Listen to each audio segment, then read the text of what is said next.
Hello and welcome to Warframe Unabridged. I'm your host Fen, and today we begin our journey through the power kit of Nezha, and to celebrate I will be doing a giveaway with our next video.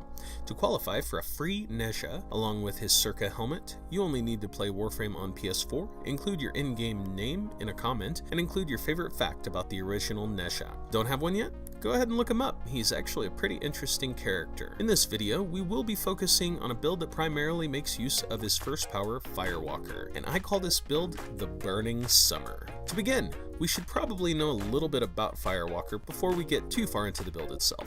Firewalker is his first ability, capable of being used at factory settings, fresh out of the foundry. It has a fixed speed increase, which only changes from a 15% increase to a 20% increase due to leveling up, and it cannot increase or decrease with power strength. It will scale off of that 20% with your sprint speed mods, so you can still mod it to some degree, but not as much as you could say with Volt's speed power, which does scale fully with power strength mods, and the in-game casting scales off of your sprint ability. Sadly for you Nezha mains, Volt's speed ability is just too strong for Firewalker to truly compete with, but keep in mind it's also a first ability, while speed is Volt's second. Beware though, Nezha's takes a very delicate and dexterous hand, and the best way to get good with Nezha is to learn your tile sets, and to learn the controller very well. As for the tile sets, best thing I could suggest is to learn them thoroughly, and practice your parkour in each and every single tile set, and pay attention to your mini-map. This is gonna help you kind of see what's coming up ahead. Now for Nezha specifically, best thing you could do is to learn your timing. Even sliding without sprinting, you can see that the slide has enough forward thrust to launch you over drops that are narrow enough. A good way to really get some speed with Nezha is essentially by feathering the slide/roll button, and this is going to scale with mods like Cunning Drift and Maglev, as well as his passive ability Frictionless. With the build I am about to display though, learning to stop is just as important as learning to go. There are a few ways to manage stopping or even turning on a dime. Now, first is aiming Nezha in the direction you wish to go, allowing him to slide into position and then rolling forward, which will instantly break your forward momentum and begin the roll animation in the direction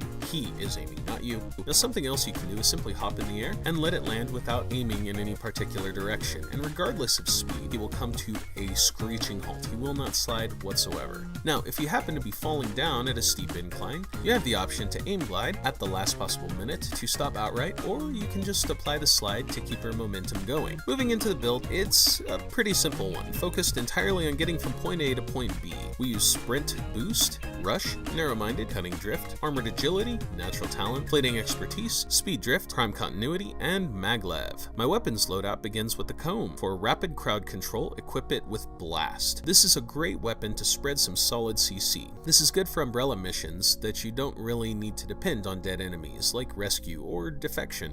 From there I used the Cycron, but any beam weapon works. They're effective against Nully Bubbles. While it may be personal experience talking, Cycron in particular does seem to shred the Nully Bubbles especially quickly. For melee, I equipped the Orvius. It has very little purpose beyond that of Dispatch Overdrive. For companions, I tend to equip Worm Prime and equip Crowd Dispersion prioritized, Coolant Leak to slow enemies nearby, then Vacuum because traveling this fast, it kind of leaves a lot of loot behind. And finally, I equip Shield Charger so that if my Halo breaks, I have some backup. For Arcanes, I use Arcane Energize to maintain my energy, and Eruption for some supplemental CC. Lastly, I use the Zeneric Focus School, but not for the reason you may think. My rule of thumb for any build that focuses on a toggle power: don't waste your time with energy regeneration, and so no energy siphon, no Zeneric energy regain. With Energize, it's easy enough to maintain energy anyway, and deactivating the energy regen reduces the cooldown of Zeneric anyway. Now keep in mind that this is a support build, and I use this in this build purely to cover my allies in a heated moment by using the power's hard CC to freeze enemy threats, and to further facilitate an escape with the speed boost that Zeneric provides. Shields aren't an issue because I'm going to have Warding Halo active pretty much all the time anyway. I primarily use this build for speedruns and support, as you can probably tell. Now if I know I'm going to be in a mission with some noobs, or if I run lower levels to help some new players, I will throw this on and be their kick-ass guiding light. This is a great build for crowd control on defense missions as well, because you can lay down so much fire that enemies have panic procs every other freaking step. While it's not the aim, you can also achieve the highest damage, even if you never pull the trigger or swing a melee weapon on account of the rapid damage over time. Now that's short and sweet and to the point, but I kind of like this format a little bit better so I can really give the attention that is necessary for each individual build, because there's a lot of nuance that goes into each of, whether it's the arcanes, or it's the focus school, or it's the direct build, or even if it's the weapon loadout. Some are going to be more complex. But that's it for today. I hope to see some more Burning Summers on low-level nodes in the future, a build specifically tailored for the support of newer players, without stealing their kills, a build that champions young Tenno and sees to their well-being. I hope this build was helpful to new players out there, and I hope the veterans have fun playing it. If you like what I do, go ahead and hit the like button. If you're new here, I welcome you to subscribe for more Warframe content. But until then, this is Fen signing off.